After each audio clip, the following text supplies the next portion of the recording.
Board. Hi guys, welcome. It's Team Fit to Be Happy, Coach Lauren with Coach Lauren. We're going to do a special call with you guys tonight. Lauren spoke on a call, I think it was like 2 months ago, that I wasn't able to be on, and it didn't actually get recorded, and she had a lot of really fantastic key content and points and tips and strategies and then just teachings for you guys that I think is really, really vital to our business. That would be some stuff that you guys could take away. So we're pre-recording this for you guys so that you can go back and watch it anytime. And we want to just kind of take you through some stuff. Her and I are going to kind of answer some questions back and forth, but really, Lauren has done I'm just going to give a quick background. She is a, 3-month coach, 4 months now? Brand new coach, hit Success Starter in her first 3 months. She came into this probably thinking it was just a hobby.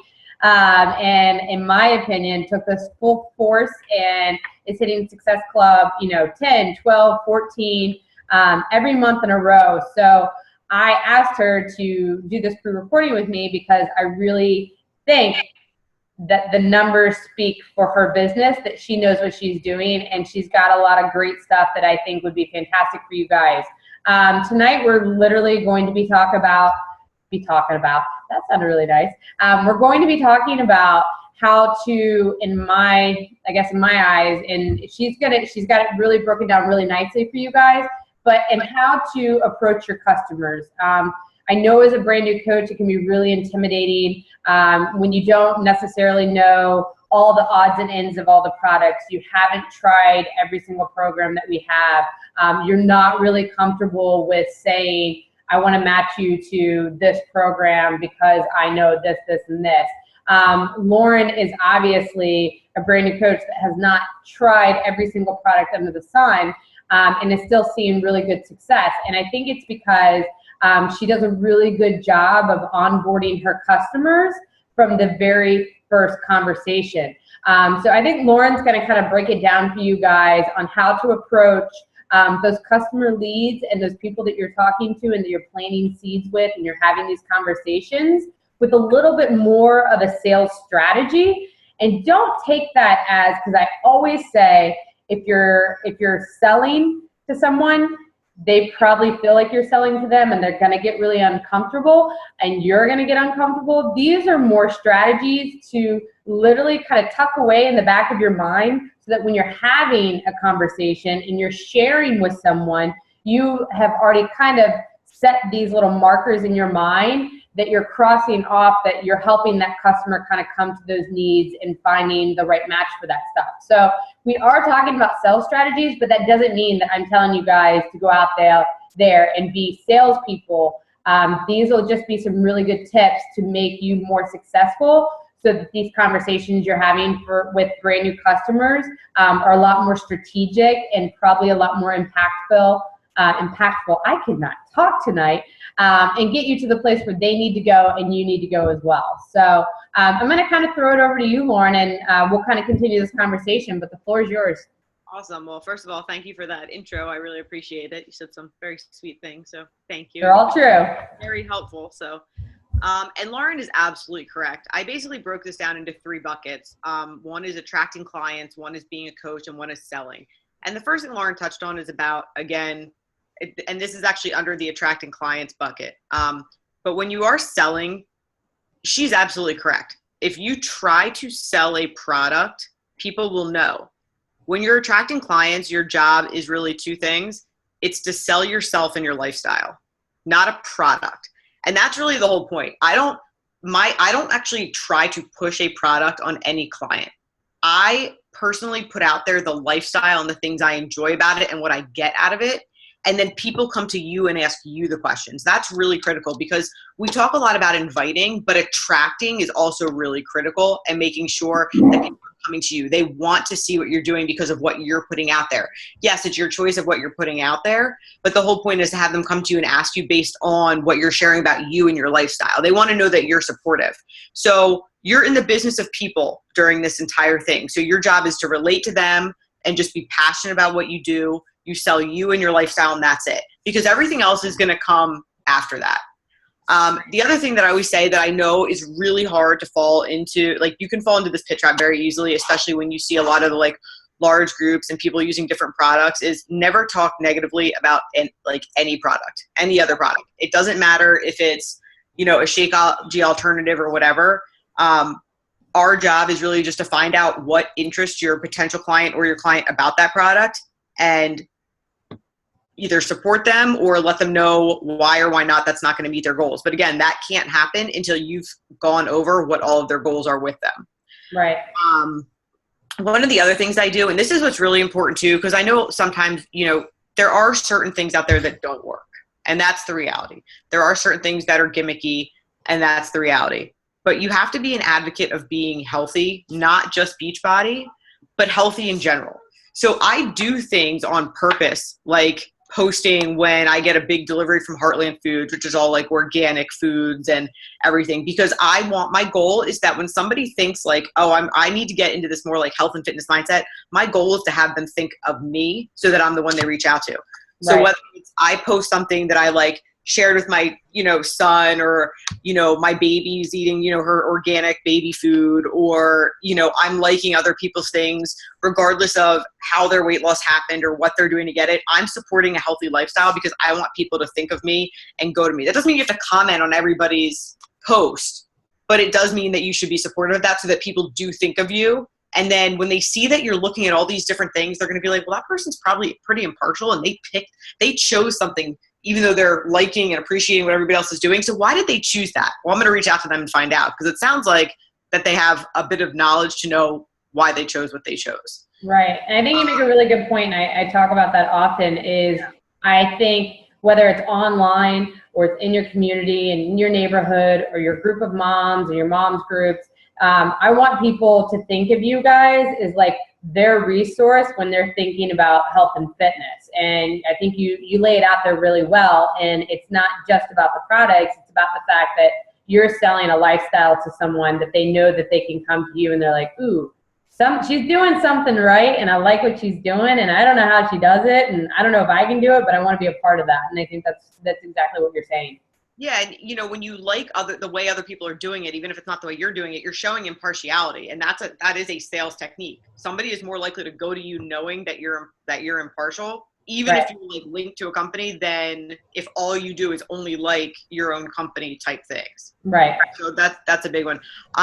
My thing also is on your personal Facebook page, I suggest not posting more than every like 1 to 2 weeks, because too many postings will lead on your personal page. If you have like your like page, that's fine. But on your personal page, there's two things that can happen. People either ignore you because they're used to seeing that you're posting about the same health and fitness things over and over again, so they scroll by you, or they just assume that you're trying to make money. And you don't want that to be the perception that's out there. So you have to be very key. So like I try to only post on my personal page when there are sales, so that I promote saving them money if this product is the right one for you. Right. Well, and be careful of that. I mean, so from my experience, especially as a brand new coach, because you guys are going to feel this way, I never wanted to really even put on Facebook I was a Beachbody coach, because for number one reason, like you're saying, I didn't want to scare people away, and then all my friends be like, oh, now she's a coach, she's going to want to make me buy stuff all the time. But then there's a flip side to it, and I think everyone's different. So I say take your piece and my piece with a grain of salt, because I think it applies differently to everyone.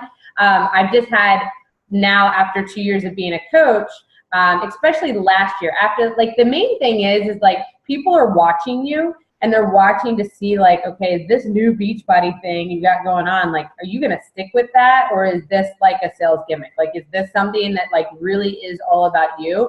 Because a year down the road, I've had people join groups that literally I don't normally post a lot about, and I used to feel very careful of that because of that reason.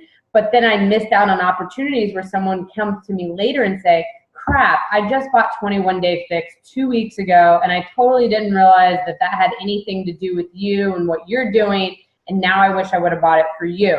So there's a flip side of like, yes, be careful that you're not just like Beachbody, Beachbody, Beachbody, and that's kind of why we always preach be proof the product works. And it's literally just like, you know, I'm not going to say do it every single day. Maybe it's every other day. Maybe For a while, I used to try to make sure maybe at least did it once a week or a couple times a week. And it's just to kind of keep it fresh in people's minds. So when they do think about these products, because we are a part of a pretty phenomenal company of products that are proven to work. So be okay with that, because it is going to come around, especially, you know, as the time goes on and you've been a coach for a long period of time, where people are going to be like, oh, that thing, I saw 21 Day Fix and I wish I would have bought it through you. So you have to find your balance of what works for you. And obviously you're doing what fits and what's good needs for you. But I definitely want to point out the reason we do it is because it has a lot to do with how often you pop up in someone's Facebook feed. And when you do pop up, you know, you don't want to bombard them with it, but when they think of you, again, it kind of goes back to, I do want people to know I'm a Beachbody coach, and if you are interested in these products, like, please come to me, because I can definitely, you know, get you going. So yeah, and I mean, you can definitely use like your close friends to ask their thoughts as well. I mean, get a variety. Yeah. I'll tell you, like, I had somebody who told me that they knew probably 3 or 4 Beachbody coaches before me. Right. It was a coach under me because I wasn't overposting and because right.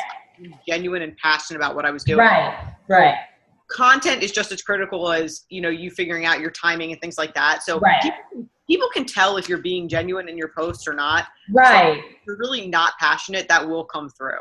Right. Don't just post, here's my Shakeology picture, buy this kind of stuff. Like, it's never like that. It's like, oh my God, thank God I got my Shakeology, like today. Literally ran to the gym, came home, packed my kids some lunch, ran to a play date. It was like, thank God I could throw my food in a blender and I could hop in the car and I had lunch by the time I got to my friends. Like, that kind of stuff that you want to make sure you share with people. Absolutely.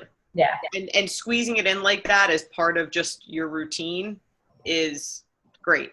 Right. You know, because it's not just about that, but it shows how it fits into other people's busy lifestyle too. Right.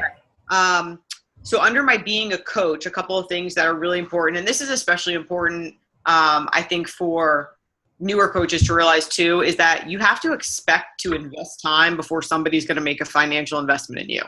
Right. That's key. And I think that can be really hard sometimes, because I know that a lot of times people are like, well, when am I going to start making money? When am I going to do this? Blah, blah, blah. But you have to understand that before somebody's going to sit down and say, like, here's my money, you have to show them that you have earned it first. And I know that that can be a hard concept, but think about pretty much everything else that you do, right? Like, when you go and get your nails done, like, before you pay them, they do your nails first. You don't pay them first. Right. That's a good example. So, but I mean, that's really with everything. You know, you pay at the end for a reason, because they want to make sure that that was what you wanted. So you need to show them that you are what they want before they're going to spend. And they'll keep going back to you if you show them and continue to be what they want. So that's one of the things that I think is really hard for people to understand, but it's one of the most critical. And if you do it right, it will pay off for you. Right. Well, and I think that's one thing that you're really good at with your customers, and hopefully you'll dive into it a little bit. But you're really good at building that relationship first. And I think tomorrow night's call too, Nikki Johnson is definitely going to touch on this a little bit, but making sure that there's an actual relationship before the buy, because if there's, and don't get me wrong, we get the end of the month stuff where we've got to get a quick sale in and it ends up being just truly a sale, and it wasn't the relationship first, and it's a little backwards, and hopefully you make that up down the road. But it is about the relationship first. And again, going back to making sure, like you said, knowing their goals and what they're looking to achieve, and then matching them to what fits their needs, and making sure that you do that well. Yep. And that goes right into my next part, which is asking questions to understand wants, needs, and desires of your client. So once you figure out really what they want, what they need, and, you know, really what their ultimate expectation is, which might be some short-term and long-term goals, and then you summarize that back based on what you're telling me, it seems like A, B, and C products will be the best for you because blah, blah, blah. Because then when the monetary objection comes up, you can say, hey, I completely understand that. You told me this is what you're looking for. This is what I'm recommending based on that. So if you're telling me now that money is a concern here, just understand that maybe not all of your goals are going to be met with this. And I'm okay with that, but I need to know that you're okay with that too, because I have to support you in a way that's comfortable for you. Can you give me maybe your latest example of a customer that you've kind of gone through specifically with that? Because I think those are some really good points, but sometimes it sounds easier to other people if you can literally say, I had this customer, this is how the conversation went, and this is how I paired the product with her based on that kind of conversation. And you kind of take us through that a little bit? Yeah, I'm trying to think, because my strategy is always a top-down sell. So I don't just start with your regular challenge pack that just comes straight from with Shakeology. I always start with the Kickstart pack. So usually what happens is I get into a conversation with people between the Kickstart pack and the regular challenge pack. Right. And I guess my most recent one, she ended up with the size Kickstart pack. And she was like, do I need the 3-day refresh? Do I not? I said, well, here's the reality. You're going to get results either way. That's the bottom line. My question is, what are you doing now? To walk me through a day or a week of your exercise and food. Okay. Because what happens is somebody will say to you, well, I eat pretty well for the most part. The problem is most people who think they eat pretty well don't really understand what that means. And I'm not saying that they're doing anything wrong, but a lot of times what that actually means is they're not eating enough. Right. Maybe they're eating too much. Maybe they're eating the wrong balance. So I don't allow those like vague terms to turn me one way or another. I literally say, walk me through it. Walk me through your week of exercise. Walk me through your eating. And I will straight up tell somebody, you are not eating enough food. Right. You're not. Right. And then I explain to them what that means. Let me tell you what you're doing to yourself by not eating enough food. So, and then we get back. Do you pair this with talking about like 21-day fix and things like that? Not specifically saying 21-day fix, but are you talking to them from the knowledge of doing that type of program, like where you're mentally kind of piecing that together for them, or how do you think about that? So the way that I usually actually say it, I don't actually refer to it as food, as funny as it is. I usually say if I have a machine and I told you it runs off 40% coal, 40% oil, and 20% water, and then I fuel it with 20, 20, and 60, is it going to run the way that I just told you that it, like, as efficiently as it needs to based on what I told you? And they're like, well, no. And I say, well, that's the same thing you're doing to your body. So right. if you're not eating in the right proportions for every part of your body to function as efficiently as it can, including fueling your muscles all day long, then you're not going to get the outtake that you're looking for. Right. So now, do you feel like you're comfortable having this conversation based on your own personal experience? Because I sometimes think for some brand new coaches that aren't quite there or ready to have those kinds of conversations, do you feel like they could still have that conversation and talk more in terms of maybe using the 21-day fix program, like eating plan, to kind of break that down for them a little bit? Or do you feel like just maybe the key part is really getting as much information them as possible is really the important part? I think, well, here, the reality in my opinion is that most people's biggest issue is nutrition. Right. So the 21-day fix is the best really idea for that. And since so many other like programs use the containers, if you can get somebody involved in 21-day fix, it really helps, because the bottom line is, it's an 80-20 balance, and 80% of that is your nutrition. Well, that's exactly what the 21-day fix does. And the 21 days, I mean, that's an actual statistical number that it takes to make or break a habit. I mean, that's a proven fact. So there are so many reasons why that works. Now, if somebody is not into lifting and I know that they're just going to give up after 2 days, or they tell me I don't enjoy working out, well, then a lot of times I go, well, do you like dancing? And some people, and literally I've had people who are like, I love dancing. And I'm like, well, have you checked out sides? Because it uses the same type of portion control. Yeah. But you can kind of dance your way through your workout and have a great time. And honestly, I don't dance. I am not good at it. I don't like it. And I have had a blast doing that workout. And I've literally incorporated it several times a week because I have so much fun doing it. So you just don't even know until you try it. I was shocked. Like, I kept talking about it the first day I did it. I was like, I can't believe how much fun this is. That's cool.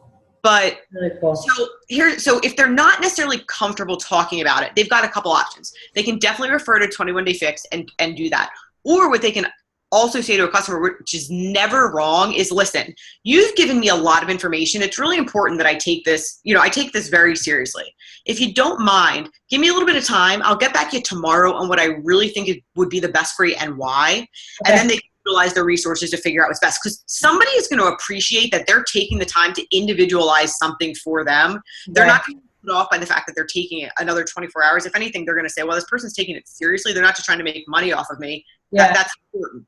So really regardless of how comfortable they are, they still have a way to kind of answer that question. Yeah, I think that's a really good point, and I think I agree with you, because a lot of times I think a lot of people, we learn a lot about nutrition and we understand it because we do it ourselves, but at the same time, it can be so new to a lot of people that you have to be careful, because I did this in the beginning, as coming off too much of a nutritionist / fitness expert, where really it's about finding out what, like you're saying, what are they really doing, and based on what I know, or maybe I could go to my upline sponsor, I can talk to another coach in the team and say, hey, this is kind of my customer, these are, their goals are, and this is kind of how they are right now. What do you guys feel would be a good fit for them? So I think that's a good point to point out, that you're not necessarily, you have to get comfortable with being able to not know the answer right away. Like, be comfortable enough that you can be in a situation where you ask all the right questions and you continue to ask questions, but yet at the end of the day, you can stop the conversation to a point where you're like, awesome, you can finish the conversation and you say to them, like you literally said, let me take this information, I'll get back to you, let's talk tomorrow, and I'll come up, with a good suggestion for you on what I think would be a good fit. I think that that's a really good point to point out, especially for new coaches, because I would say be careful in becoming the nutritious fitness expert. Because at the end of the day, we're Beachbody coaches because we believe in the products, and that's what we're trying to get people to and to pair them with. So, that's your ultimate goal, and I think that you do a really good job of kind of breaking that down for them and finding the good fit. So those are really good points. I appreciate that. And, that's also a big hang up, I know, for people. Like, a lot of people get scared and timid.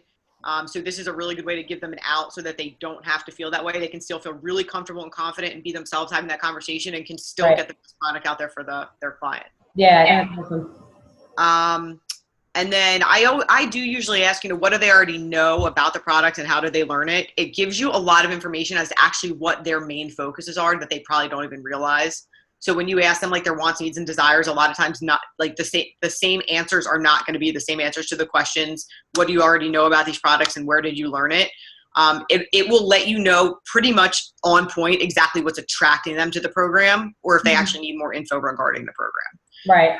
So those are a couple good ones. And before I forget really quick, because I think these tie into having that conversation with customers, I posted it for you guys back in July. We got it at Summit. There's a really good guide. It's 5 questions, I think, of literally that you can print out. You don't have to come up with the questions, that you can print out that talk about these things, that talk about like having a conversation with a customer and asking them about exercise, asking them about nutrition. Like, this is already done for you guys.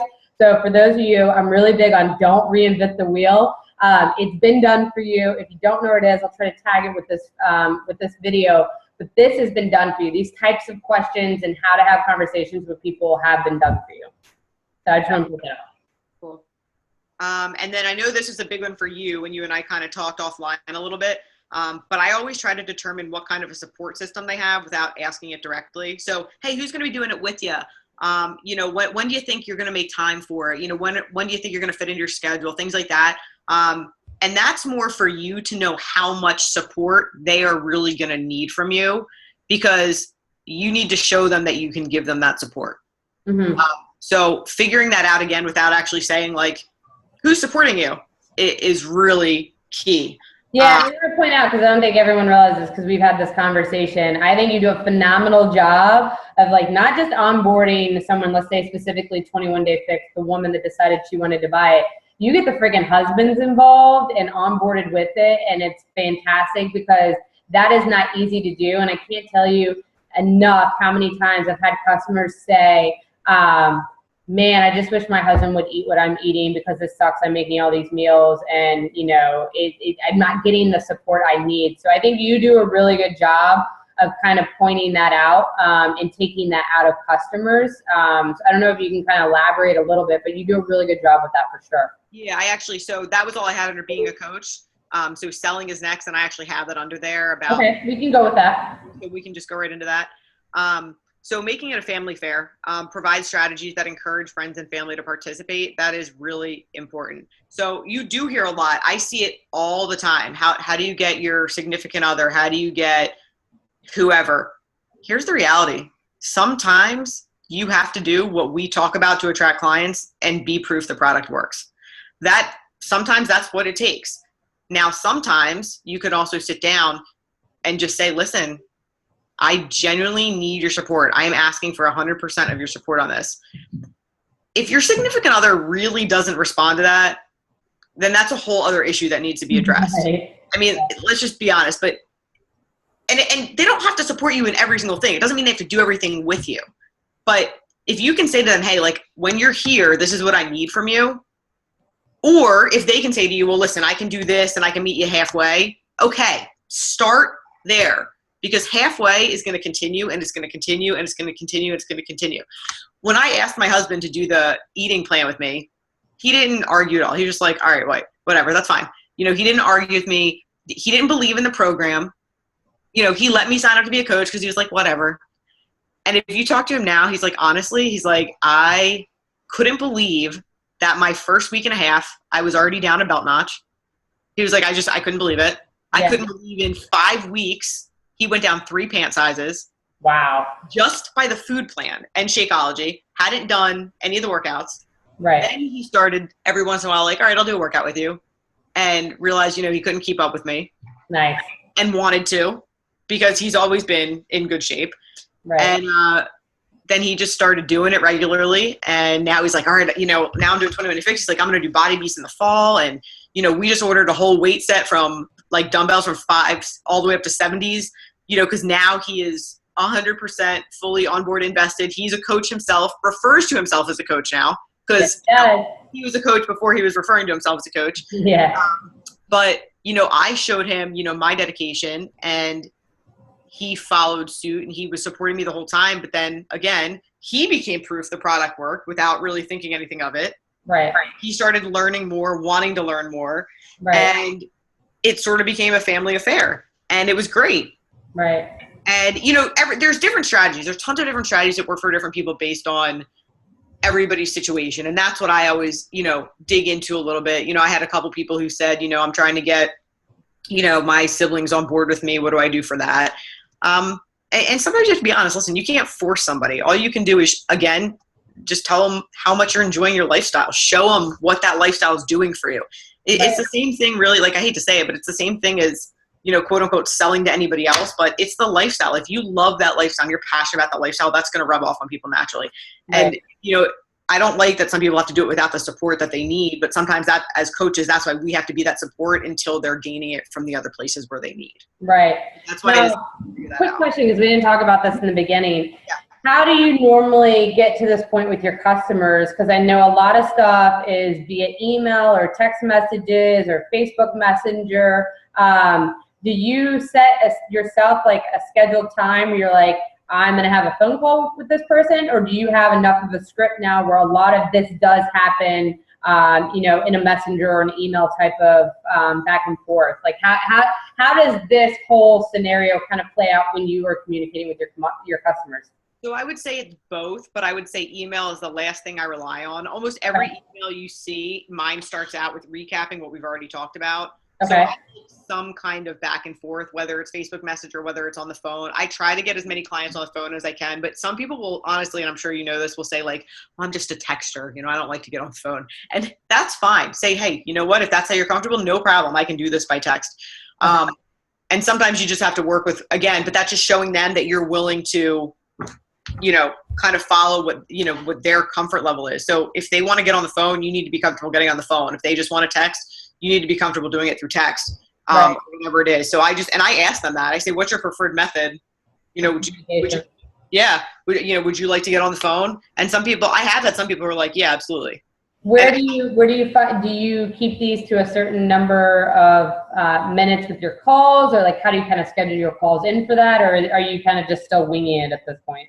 I don't set like a number of minutes for the calls, because especially a lot of those introductory calls, you don't know how many questions they have, and you really just want to show them like, hey, I'm here to meet those needs.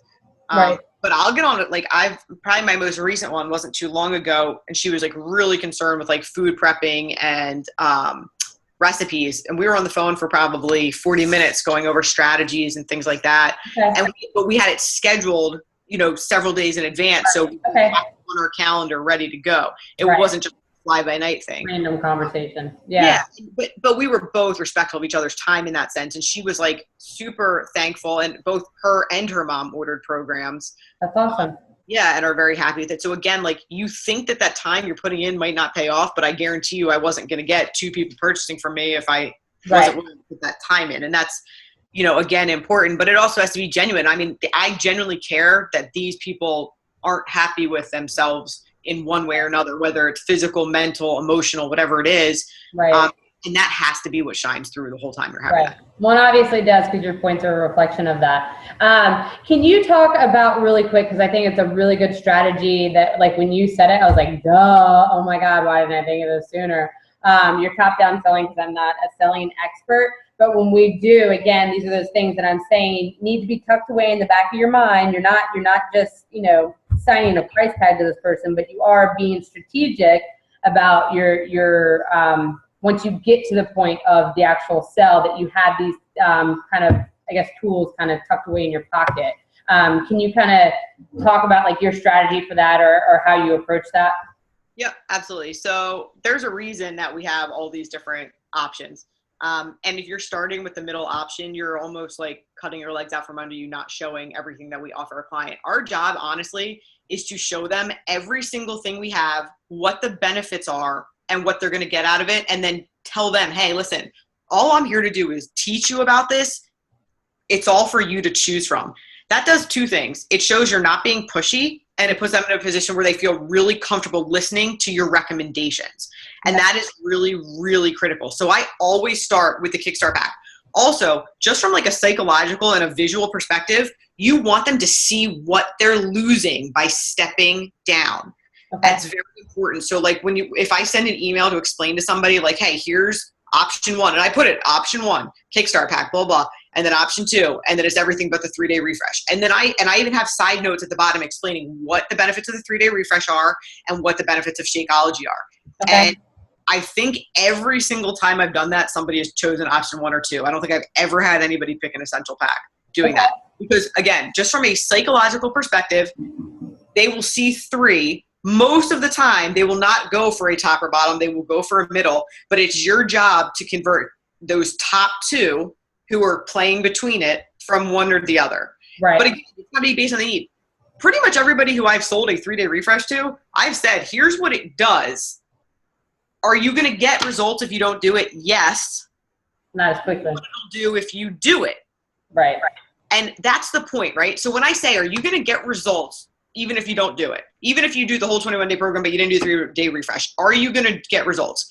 Yes. What that does is it tells them I'm being honest, because I'm not just pushing product. And then what I say, but what it will do for you if you do it is A, B, and C. That's where you're selling them on it. Because if those are what they want, those are the results they want when you're telling them, hey, these are the benefits you are going to get from it.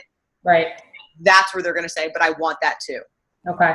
So now, what about, have you had this scenario, say someone comes to you and says, you know what, I've looked up 21-day fix and I know this is what I want. How do you approach those customers that already in their mind have kind of their package they have picked out? Are you able to still feel like you can have the top-down selling conversation, or do you have to, how does that one kind of change, I guess? Yeah, so there are 2 actual different scenarios for that. One is if they have like a quote unquote friend who has done it and seen results. Which is usually pretty typical now. Everyone knows what 21-day fix is and their friend has done it, and all of a sudden they're interested. Yep. So there's a couple things you can do, and I'll be honest, the first time this happened, I sold an essential pack, not a challenge or Kickstart. And I said to my husband, I said, I totally botched that entire conversation because I was totally thrown off. And I was like, and it's not something that if I was like at work in my normal like thing I would have done. I would have totally been able to have the right conversation. I was like, but I was so thrown because I wasn't ready for it when I should have been. That was my fault. I wasn't ready for it. And I told him, and I said, I totally messed it up. And he was like, well, it's all right. He's like, you know, you learn from it. It is what it is, right? And I'm like, yeah. I'm like, but it more makes me mad that I was thrown off because I feel like I don't usually get caught off guard in a situation like that. So that made me mad. But yeah, absolutely. And what you can say is, well, listen, I think that's awesome that you've talked to Joe about it. Did you guys talk? Did you guys have the same goals? And usually you're going to hear. That's a good point. Did you guys talk and did you have the same goals? Right. Those are really good use of words that I don't know if people realize they should be talking. And like, that's great. You're really good with your words. That's for sure. Well, thank you. And usually they go, well, no, we didn't talk about goals. I said, all right, cool. Well, you know what? That's fine because that's something we can do. So let's have a little bit of a conversation about that because, you know, while I'm glad you got a lot of information from her, my job is to make sure that what we pick for you, or you should say what you choose for you, is aligned with your goals. Because not everybody's the same. And if you still want to go with, which, you know, you can pick whatever, but let me just tell you something. If I didn't go through all of this with you and later you look back and said, how come she didn't tell me that? That's going to make me feel bad. Right. And that's going to show that I'm not doing my job for you. So guess what? I'm going to go through this with you and you choose what you want, but you deserve to have all the information before you make a choice. That's a great way of pointing that out. And I like that a lot. I mean, I even had a customer I'm talking to right now that's like done T25 and already has in her mind, I want to do 21 big fix, but I want nothing to do with Shakeology. And I'm like, oh, here we go. One of those conversations. And that's fine because it's not for everybody and that happens. And those people eventually come around. And I think it just bottom line gets down to, holy cow, the cost of that, they get past it, you know, and that's where you build the relationship. But I like how you pointed out, if someone is having that kind of conversation where they came to you and they knew what they want, where you can kind of take a step back, start over and say, like you said, well, are your goals the same? Did you guys talk about goals? And that gets them kind of caught off guard. And they're like, well, actually, you know, I didn't think about that. So I think that's a really unique approach that can kind of give you a wipe the slate clean and a foot in the door and kind of start over with them. And I like how you literally say, I'm going to lay these options out and you can pick what you choose. But I would be doing a disservice if I didn't show you why I have these options. And honestly, I've literally used that verbiage. I would be doing you a disservice, or I wouldn't be doing my job if I didn't let you know all the options that you had to choose from. Right. Decision. Right. But always saying it's their decision. That's what's really important. Right. But yeah, most of the time that when they talk to somebody, they go, yeah, I did this, I got this. This was my results. They talk results. They never talk goals with their friends. Oh, I would say like, I don't want to say never, but let's say like 98% of the time. Right.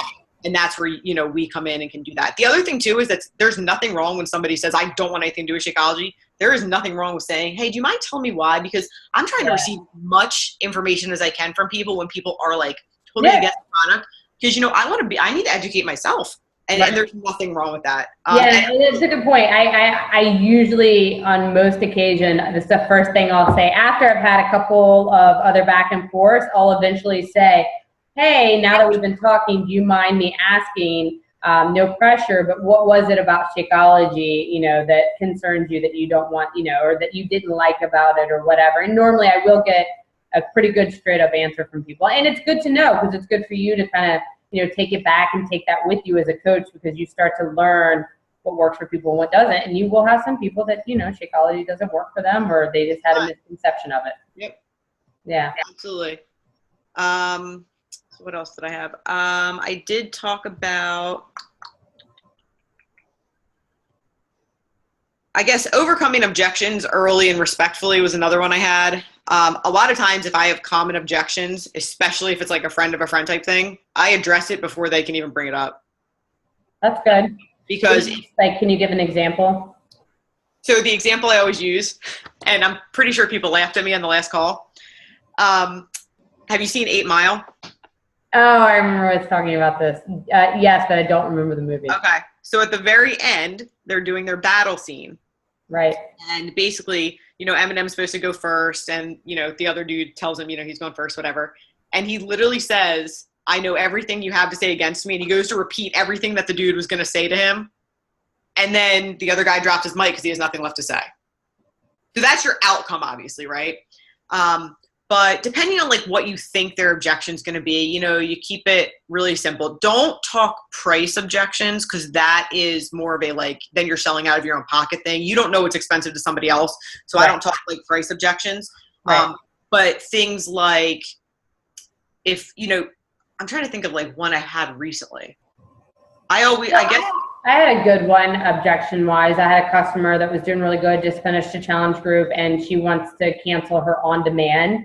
And, you know, my first response is, sure, of course, here's your information. This is how you do it. Do you mind me asking why? I said, no, of course I don't mind you asking why. And, you know, she had a valid, and I like that you brought this up, is she had a valid point, like financially. She said she's trying to pay off some debt and she wants to get rid of any reoccurring debits out of her account. And I was like, well, damn. I mean, that's a good point, and you're doing the right thing, and that's good for you, you know? So, like, sometimes the objections are there, and I think the point is be comfortable enough that you can ask like, you can have the question, you can ask the question and have the conversation, so that, like, that gets kind of taken out of the room, you know, the elephant out of the room. Absolutely. And it's also okay just to respect the objection too. You know, it's okay to say, hey, I get that. You know what? When you're ready, you know, we'll still be here. Yeah. You know, just to throw that in. Now, did that person have Shakeology too? No, she's trying Shakeology. I gave her some samples actually. We didn't give her, she bought some samples and has been trying them, but she's been doing the 21-day fix. Okay. If it is somebody who does have Shakeology, literally from a financial aspect, it makes no sense for them to cancel because they get 10% off every month and it literally saves them on everything else. Right. I had one of my male clients the other day tell me, I have no idea why somebody wouldn't have Body on Demand. He's like, this thing is awesome. I use it all the time. Oh, I love On Demand. I use every day. Like I am a walking, talking billboard for On Demand. People are always like, what are you doing on your phone? I'm like, oh, you want to see it? This thing is so cool. I do it at the gym all the time. The other thing you can do when it comes to a Body on Demand thing, and again, like when you talk about like certain finances, like, you know, when somebody's trying to like improve their credit, this isn't necessarily a time to do that. But when you talk to somebody and say, well, you know, hey, that's fine if you want to do it, you know, blah, blah, blah, blah. But one thing like my husband and I have talked about a lot is think about how much one personal training session would cost at the gym plus a gym membership. Mm-hmm. And if you actually do the math for somebody like that, it's actually terrifying to people. Yeah. How much they save by doing like Shakeology and a Body on Demand and a couple of these programs. You save so much money. We are actually working on a sheet that kind of breaks some of that down to show people so that they actually see, again, comparing it with like that, a Kickstart pack, a challenge pack and stuff. Yeah. But that's kind of like one of the things that he and I talk about because people don't realize just how much. 100%. I think that's fantastic. I'd love to see it.